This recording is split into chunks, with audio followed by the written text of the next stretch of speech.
with the carbon fixation, we have a lot going on with this too. And the Kelvin cycle is something that we've looked at.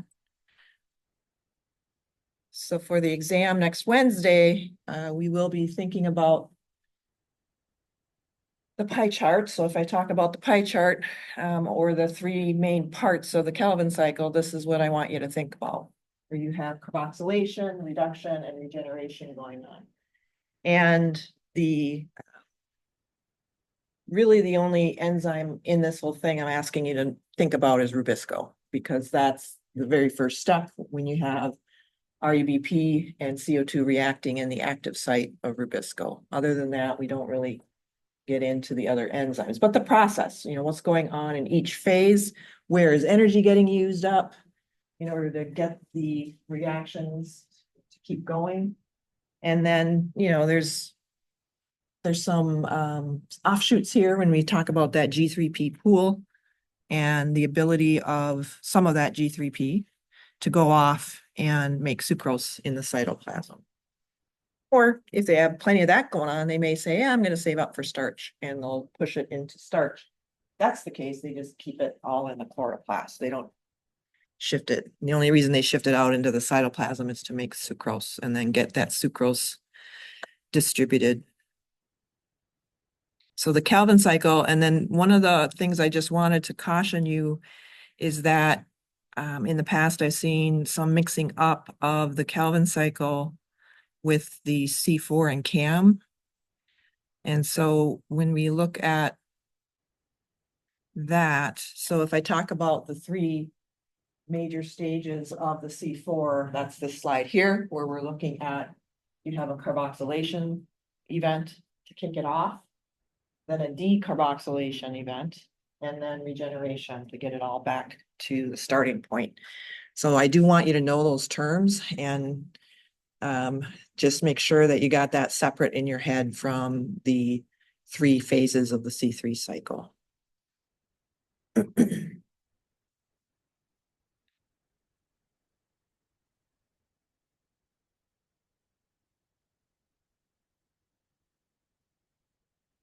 Luckily, the CAM is similar in terms of the players that run this process.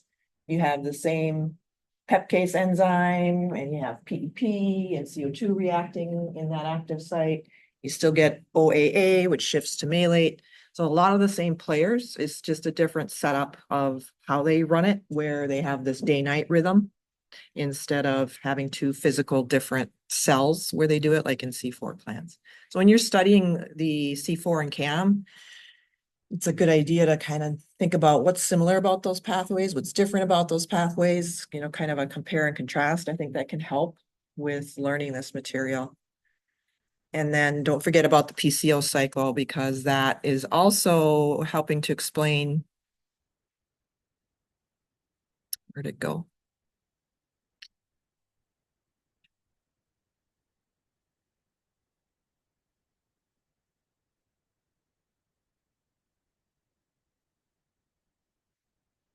The PCO cycle is, part of the idea here of, if you run plants, force them to run the PCO cycle all the time, it's definitely not a good thing for them. It's an extra energy cost, resource cost.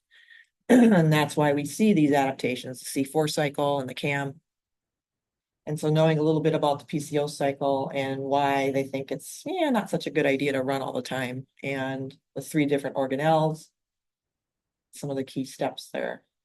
Any questions on the PCO or any of the other cycles?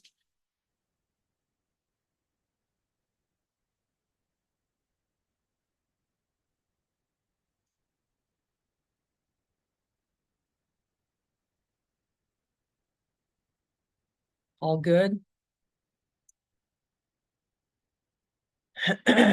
Okay, so the exam is next Wednesday, and it'll go through the light reactions, starting with that one slide. So let me go back.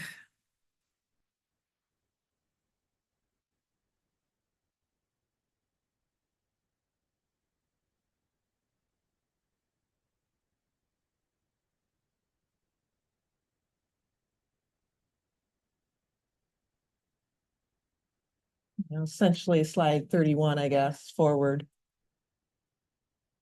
And so the details of the light reactions, step by step by step.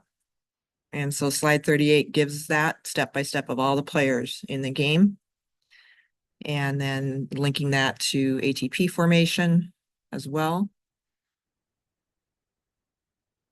And then we'll go through the C3 cycle, the PCO cycle, C4, CAM, and then we just talked briefly about if they are running the C3 cycle, then they have the option of either making sucrose or starch. And then that's where we'll stop through that material. So the material that we started on signals from sunlight, all and forward from that will not be on the third exam. Okay. So the third exam is a lot of pathways. And so please be studying on a regular basis so that you don't fall into the trap of mixing this all up in your head on exam day. I don't think there's anyone after us in class on Friday, or Wednesday, or is it before us? Wednesday. They're supposedly here after us, so I can come a little early on Wednesday. For those of you who can make it in a few minutes early, to give you extra time. But it'll be the same thing, multiple choice, and then one or two essay questions. Okay.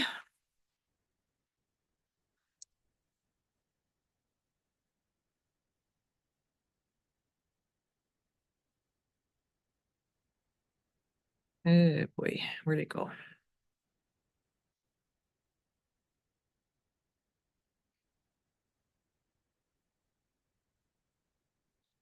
All right. We're back to the secondary metabolites. Few things to say there yet. Okay. So with the terpenes, they're still considered the largest class, I believe. They're very diverse, but they have this terpene, this isoprene backbone, so to speak. And so that's a 5-carbon branched backbone. And you often hear them talk about isoprene units so that they link these together into different configurations to give the different terpenes. And just, we've been talking a lot about secondary metabolites and define what that is. I just want to make aware that, I think I did mention this already, that some secondary metabolites, technically they're primary metabolites. Here are a couple of examples. So when you look at the chemical structure of gibberellic acids and carotenoids, the portion of the phytol tail chlorophyll, those are all isoprene units. And so, yeah, technically they're terpenes. So, those are all definitely involved in primary metabolism. But going back to secondary metabolites, pyrethroids are maybe something that you've worked with if you grow plants. It was discovered in chrysanthemum. And if you've ever worked with chrysanthemum plants, they do have a definite fragrance to them. When they did some extractions on the chrysanthemum, they found that these pyrethroid terpenes are capable of harming insects, where they have been commercialized now. So if you go to the store and want to buy an insecticide spray, very often you'll see that the active ingredient are pyrethroids. They claim that there's low persistence, which just means that after a while, they aren't found at detectable levels. And they claim that there's low toxicity to mammals. So they say it's a relatively safe insecticide to use just for regular people that are growing plants. It's not the kind where you have to don a full PPE suit with a respirator and all of that. So that one has been a very popular insecticide that's sold for regular people that just grow plants. So a lot of essential oils that are extracted and used in industry today are terpenes. And very often, a good spot to find those are on the trichomes of the leaves. So the trichomes are just epidermal extensions off the leaf surface. So when you look at trichomes under the microscope, some are like this, where they're glandular trichomes, they're called glandular because it's very often very swollen, and then you can get the essential oils extracted from that. Some are volatile, and that's very easy to see or smell, I should say. If you run your hand over an herb plant, for example, very often you can smell that release from the trichomes very quickly. Certainly, I was just raking leaves the other day in my escaped peppermint plants. Was raking over them, and you could just smell just huge doses of peppermint coming off of them just by being roughed up like that. But you can say the same for lemon plants, sage, basil, lemongrass. So you have these different trichomes, and they can look very different under the microscope. To the naked eye, they might not look so different, but under the microscope, they can be glandular like this. Here's another image of the cannabis trichome, very nicely photographed. And you can see those like kind of dark purple blobs inside the bigger glandular section. And those are CBD. So you have those options. Whoops. Very often you'll see on ingredient lists for certain things, limonene and menthol. And so those are what's giving that very distinct smells of lemon. Menthol, of course, is most of us are familiar with that as well. There are some terpenes that are non-volatile, limonoids. So you don't necessarily would smell them when you disturb the plant where they're found. Often they're bitter. Here's one that's used heavily, again, for insecticidal activity, neem oil. Some of you might have been using that in lab yesterday. We purchased that for the greenhouse because it's a relatively safe insecticide. And it's actually taken from the neem tree, which is, the genus name is Azadirachta. And so you may hear people talking about neem oil, they'll say azadirachtin. It's another name for neem, the neem tree, but most commercial, they call it neem oil. And it's pretty potent. It's pretty good for getting your pest insects, away from the plant. They say that it's low toxicity again, and it is something that is marketed. The neem tree is found in India. That's where it's primarily grown. But the neem oil you can find it everywhere in, just regular stores. And so it does a pretty good job. They say that it doesn't harm mammals or birds or pollinators, but it will harm like aphids and whiteflies and scale and mealybugs, things like that. There has been some debate, though, about what neem oil might do to the beneficial microbes in the soil.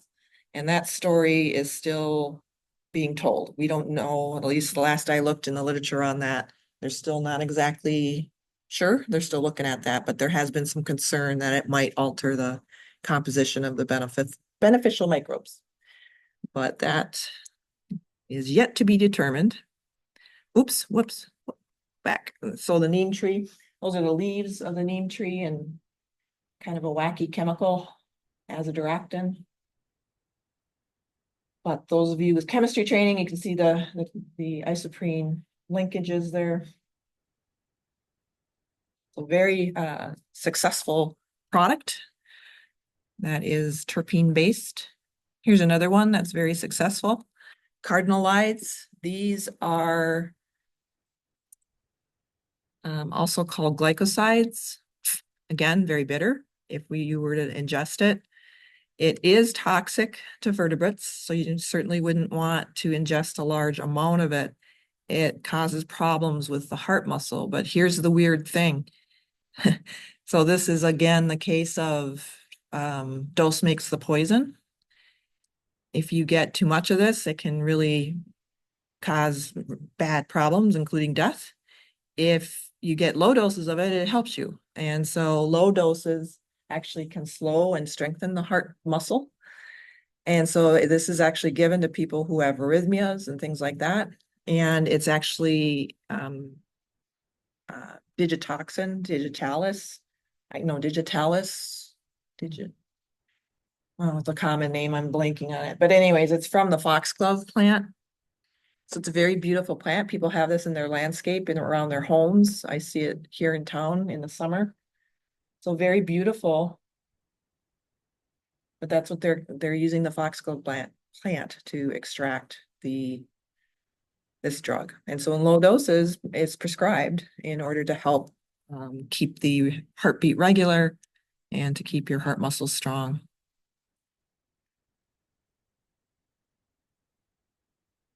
Okay, so again, just be aware, I'm just barely scratching the surface when it comes to all these chemicals. I'm just trying to give you a kind of a big picture overview of some ideas of these secondary metabolites. Here's the third category, the nitrogen containing compounds.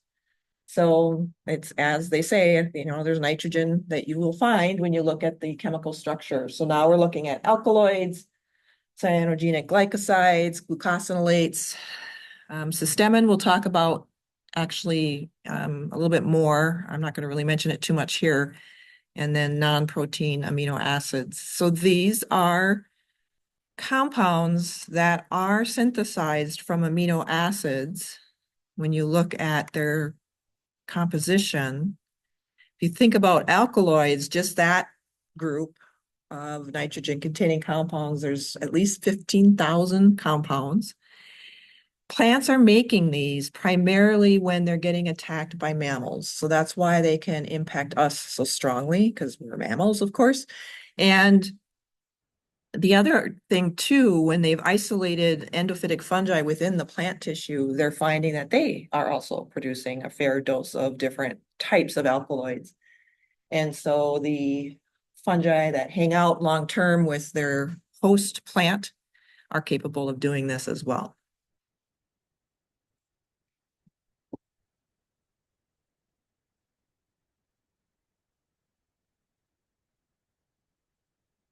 So they were first discovered, these endophytic fungi that are capable of doing this. They were found in tall grasses and native prairie grass ecosystems.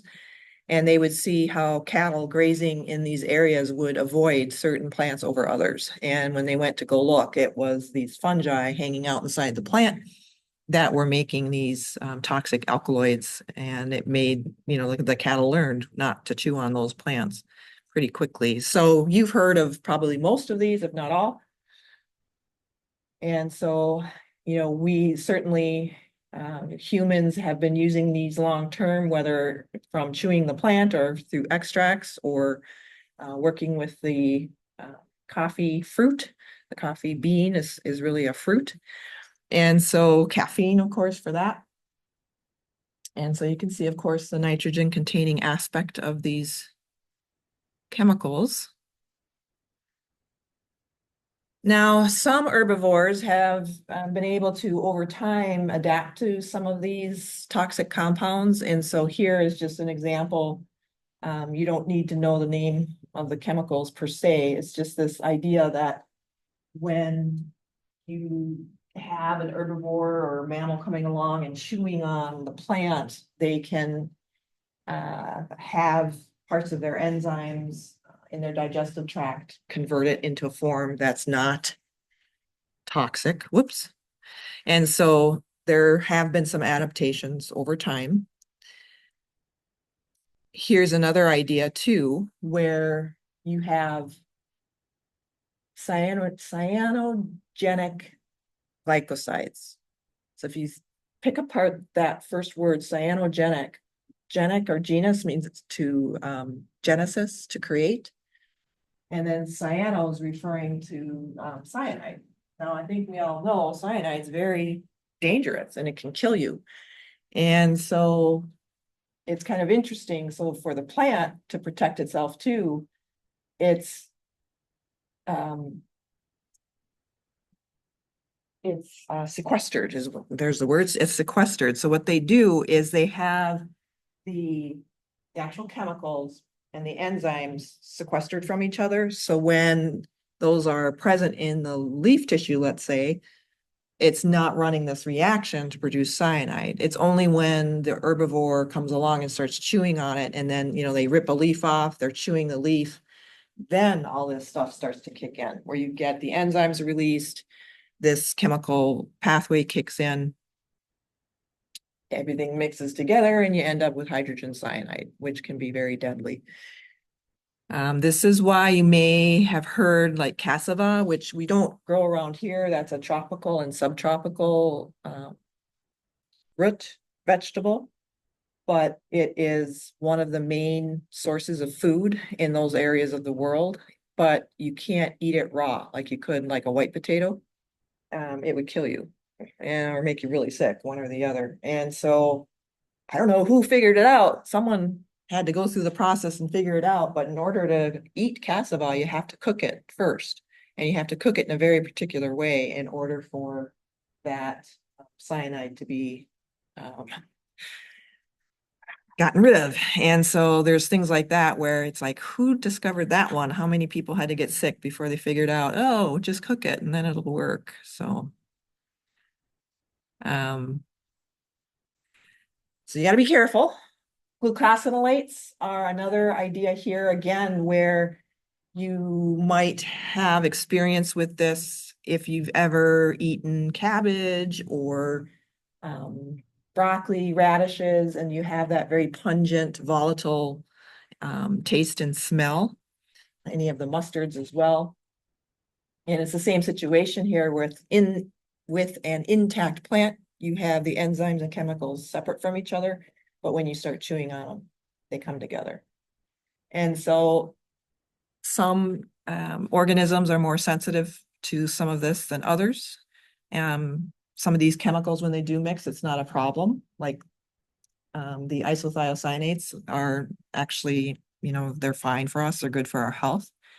Cyanide, not so much. So here again, you're seeing some examples of the enzymes starting to mix, and then you can get the reaction taking place. It just depends which one you're thinking of, how you're going to want to do this. Don't eat the ones that give you the cyanide product. One of the other categories are called the non-protein amino acids. So again, they're not put into proteins. So these are amino acids, but they're not incorporated into any of the proteins that we have or plants have. And so what you see here is that they look similar. So arginine is an amino acid, but then the cannavenine right next to it there in that image is the non-protein amino acid. And so they're very similar in structure if you look at those, but what happens is the cannavenine in this case acts like a mimic to arginine. And so what happens is the cannavenine, so if you imagine, for example, an herbivore coming along and chewing, and then they ingest some cannavenine, and what happens then is it can get incorporated into proteins, but because it's not arginine, it won't work. And so it doesn't allow for that final protein to work as intended. And so it just pretty much messes up the protein. And so that's another way that they are trying to defend themselves, where it won't allow for correct action, and the herbivore will want to avoid that, and they learn to avoid.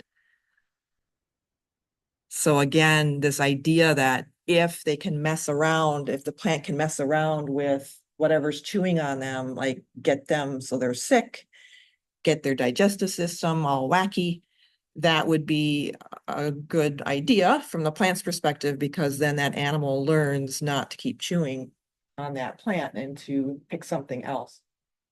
And so there's other strategies, like alpha amylase, we have that in our saliva, many animals do.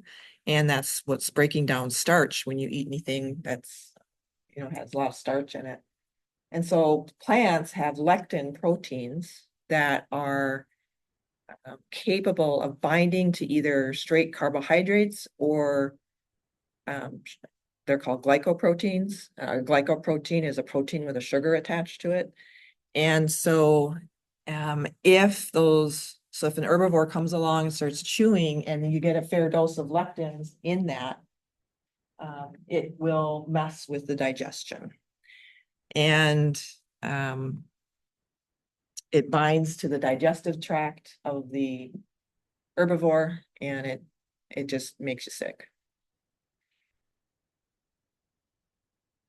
Another idea is protease inhibitors. So some plants will form those.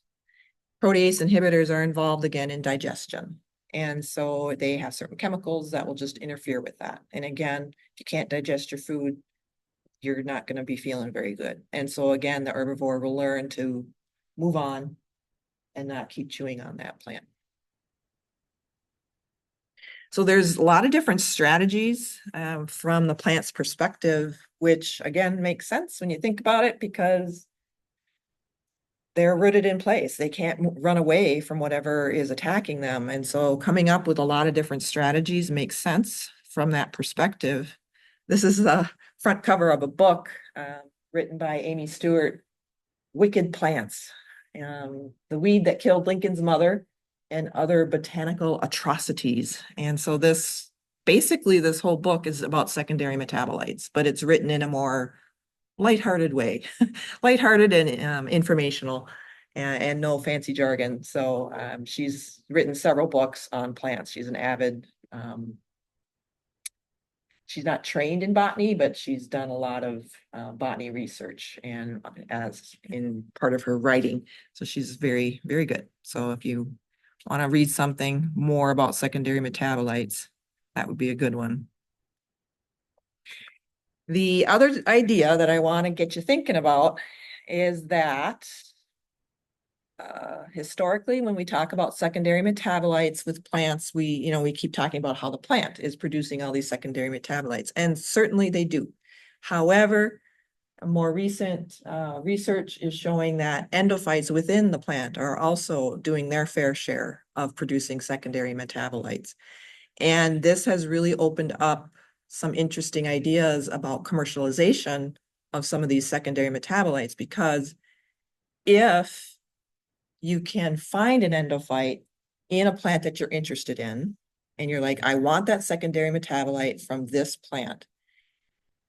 Growing plants takes longer, takes up more space and resources. If you can hunt for an endophyte within that plant, and the endophyte is also producing that chemical that you desire, that would be cheaper. You can grow microbes to huge population levels if you know what you're doing on a very small footprint, minimal resources, and extracting that too is usually easier than extracting it from the plant tissue. And so a lot of people are very excited about this idea just from that aspect alone of if we can find endophytes that can produce the chemical rather than the plant, that would speed up extraction and probably make that company more profitable. And so when you use the word endophyte, we're thinking about microbes that live pretty much their whole life inside the plant, and they're benefiting the plant in some way. That's usually how we think about that term endophyte. And so I may have showed you this one before. This is a leaf tissue on the tissue culture medium.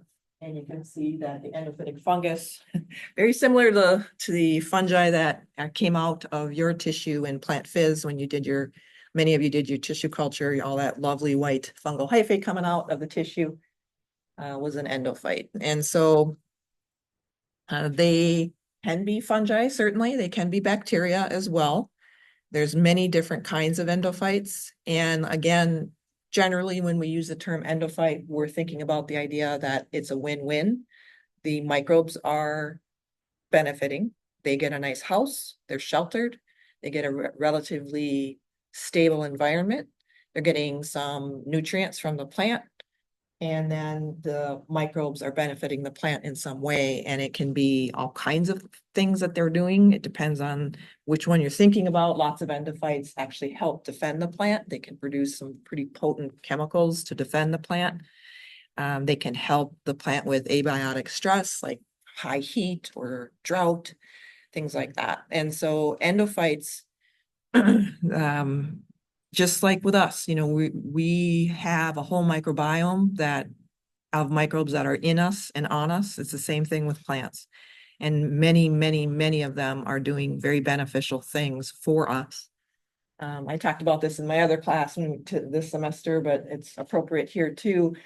This is probably the most famous example of an endophyte that was brought to commercial use.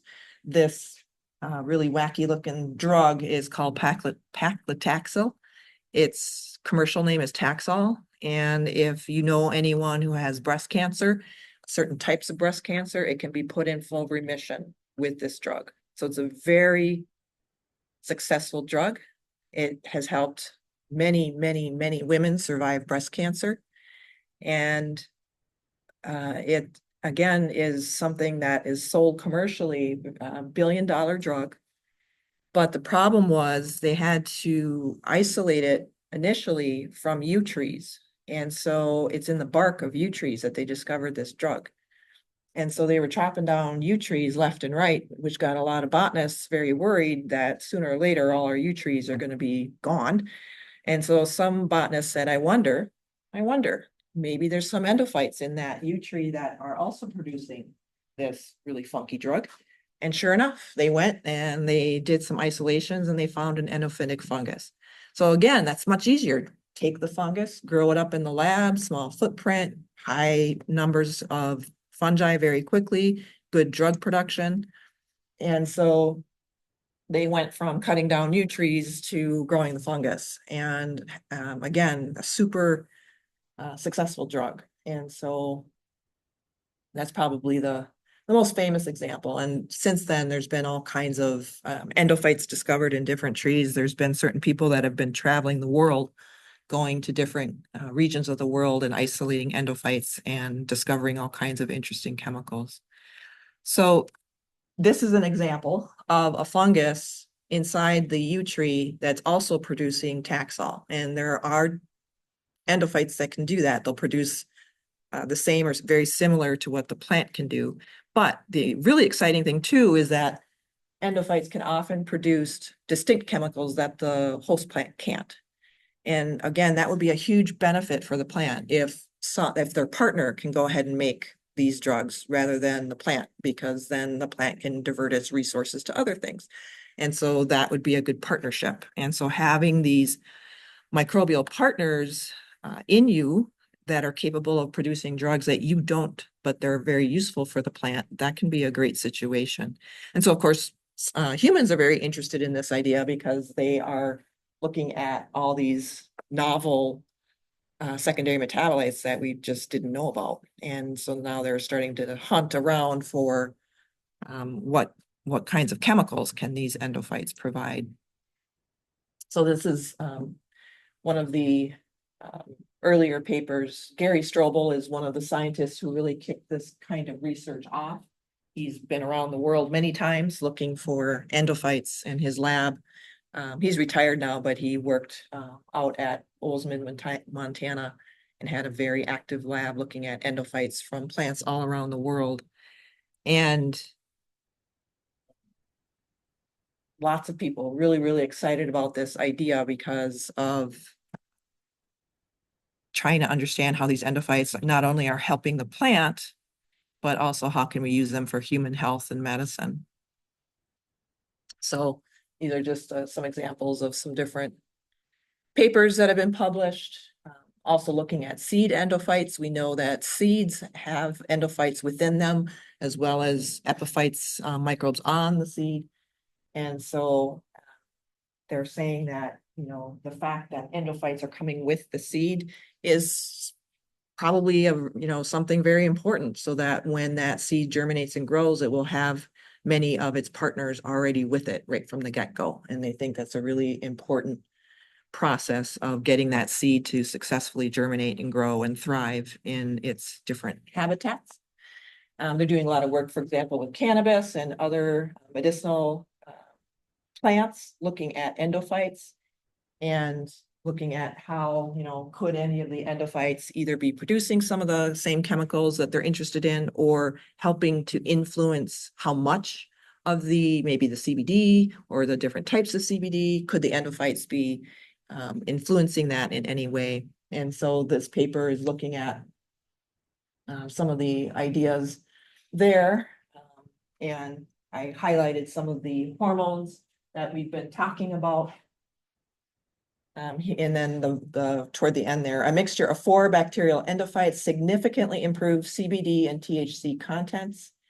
Endophyte could manipulate, well, that's for ethylene and THC biosynthesis. And so, looking at this idea of what could be going on with the endophytes in some of these medicinal plants is an exciting area of research. And then just to get really funky, I just wanted to point out, now they're realizing that within endophytes, there's microbes hanging out inside those. So you have a plant that has a microbial endophyte, and then the endophyte has another microbe inside of them. And so here is a fungal endophyte that has bacteria hanging out inside the hyphae, and then they hang out inside the plant. And so it's like this nesting doll interaction of bacteria inside the fungi inside the plant. So the more you look, the more bizarre and interesting it gets. And so this is another area of research that they're looking at. So, all right, we're going to stop there on a very brief overview of secondary metabolites. The next topic we're going to get into on Monday is looking at the ways in which plants defend themselves against attack. Have a good weekend.